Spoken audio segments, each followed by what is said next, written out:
Next తో IT job పక్కా 5 lakhs challenge program లో చేరండి. కేవలం 100 రోజుల్లో జాబ్ తెచ్చుకోండి.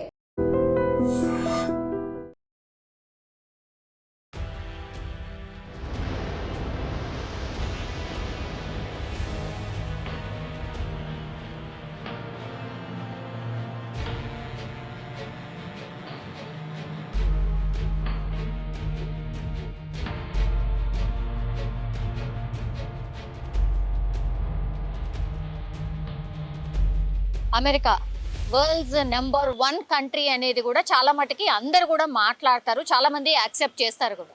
కానీ ఈ మధ్య జరుగుతున్నటువంటి వరుస సంఘటనలు అసలు అమెరికాలో కూడా సేఫ్ లేదా?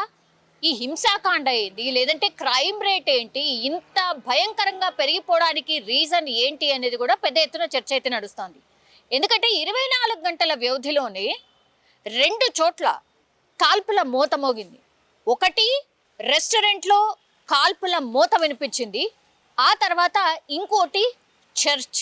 ఇది మిచిగాన్లో ఉన్నటువంటి ఒక చర్చ్ని లక్ష్యంగా చేసుకొని ఒక దుండగుడు ఆయనతో పాటు గన్ తెచ్చుకున్నాడు. యాజ్ వెల్ యాజ్ ఏం చేశాడు అంటే ఆయన తెచ్చుకున్నటువంటి వెహికల్ని చర్చి లోపలికి దూసుకు వెళ్ళేలాగా ట్రై చేయడమే కాకుండా ఫైర్ ఓపెన్ చేసి ఫైర్ స్టార్ట్ చేశాడు.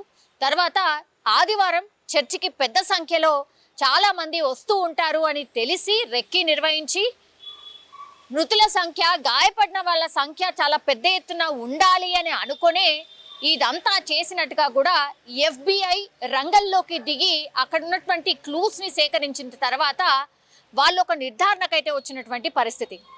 అంటే చర్చి లోపలికి ఆయన వెహికల్ని దూసుకు వెళ్ళేలాగా చేయడం, ఆ తర్వాత కాల్పులను కంటిన్యూ చేయడం, దెన్ ఆ తర్వాత కూడా ఆయన సాటిస్ఫై కాలే, చర్చికి మంట పెట్టినట్టుగా అంటే ఫైర్ వచ్చేలాగా మంట పెట్టినట్టుగా కూడా అక్కడ స్థానికులు కావచ్చు లేదంటే ఆ ఆనవాళ్ళు చూసినప్పుడు మాత్రం అర్థమవుతోంది.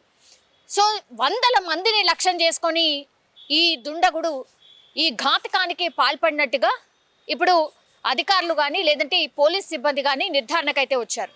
చాలామంది గాయపడ్డారు. యాక్చువల్లీ స్పాట్లోనే 2 చనిపోయారు. హాస్పిటల్కి తీసుకువెళ్తుంటే మరో 2 చనిపోయారు. ఇంకా కూడా గాయాల పాలైన వాళ్ళు దగ్గరలో ఉన్నటువంటి హాస్పిటల్లో ట్రీట్మెంట్ అయితే తీసుకుంటున్నారు. జనరల్లీ ఇట్లాంటి సంఘటన జరిగినప్పుడు ఒక భయానకమైన వాతావరణం అక్కడ క్రియేట్ అయిపోతుంది. అండ్ ఇంకోటి ఏంటంటే లైవ్లో ఇదంతా చూశారు. మార్నింగ్ ఆదివారం అంటే నిన్న పొద్దున పూట జరిగినటువంటిది.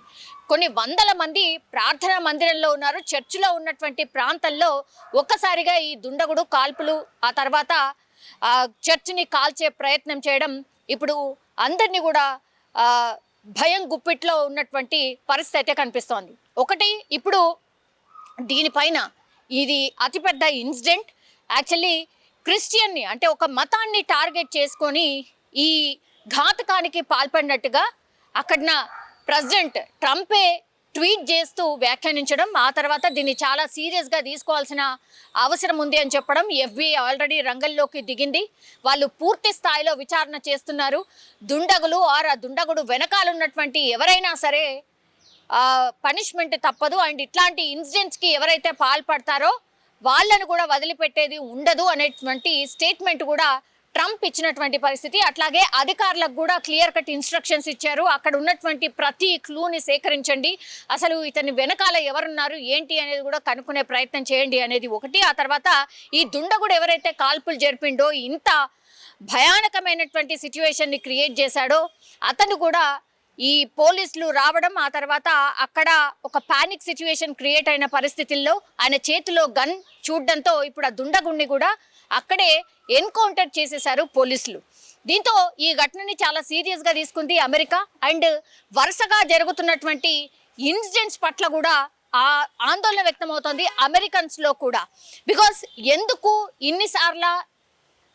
ఇన్ని ఇన్సిడెంట్స్ ఎందుకు జరుగుతున్నాయి, క్రైమ్ రేట్ పెరగడానికి రీజన్ ఏంటి, అట్లాగే ఈ గన్ కల్చర్ ఎందుకు ఎక్కువ అవుతోంది అనేది కూడా పెద్ద ఎత్తున చర్చ అయితే నడుస్తోంది. కొన్ని గంటలు అంటే నేను ఇప్పుడు ఇంతకుముందు చెప్పిన చర్చి ఇన్సిడెంటే కాకుండా ఒక రెస్టారెంట్లో దుండగుడు ఈ రెస్టారెంట్ని టార్గెట్గా చేసుకొని అక్కడ కాల్పులు స్టార్ట్ చేశాడు. దీంతో అక్కడ ఈ రెస్టారెంట్ కావడంతో చాలా మంది ఈ వీకెండ్స్ కాబట్టి రెస్టారెంట్లో కూడా చాలా మందే ఉన్నారు.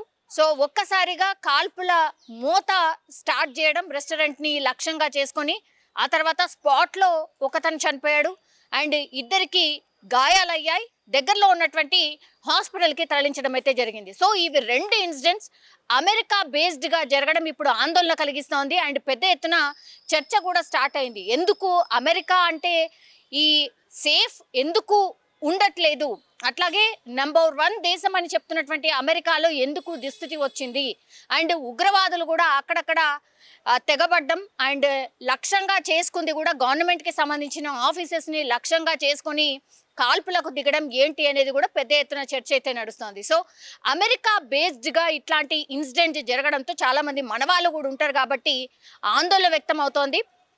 ఈ కాల్పుల మూతకు ఫుల్ స్టాప్ పెట్టాలంటే అసలు ఎవరికి లైసెన్స్ ఇస్తున్నారు ఏంటి అనేది కూడా మళ్ళీ ఇంకోసారి రీచెక్ చేయాల్సిందే. ఏ టైంలో ఈ గన్స్ని యూజ్ చేయాలి, అసలు వీళ్ళు యూజ్ చేస్తున్న విధానం ఎక్కడ ఉంది ఏంటి అనేది కూడా పెద్ద ఎత్తున చర్చ అయితే నడుస్తుంది. చూడాలి మరి అమెరికా దీన్ని ఎంత సీరియస్గా తీసుకోబోతోంది. ఎందుకంటే ఒక కమ్యూనిటీని లక్ష్యం చేసుకొని చర్చ్ మీద దాడి చేశారు అని అంటే కమ్యూనల్ వైలెన్స్కి ఎవరైనా ప్రయత్నం చేస్తున్నారా అనేది కూడా పెద్ద ఎత్తున చర్చ అయితే నడుస్తోంది. దీన్ని అమెరికా ప్రెసిడెంట్ కూడా చాలా సీరియస్గా తీసుకున్నారు.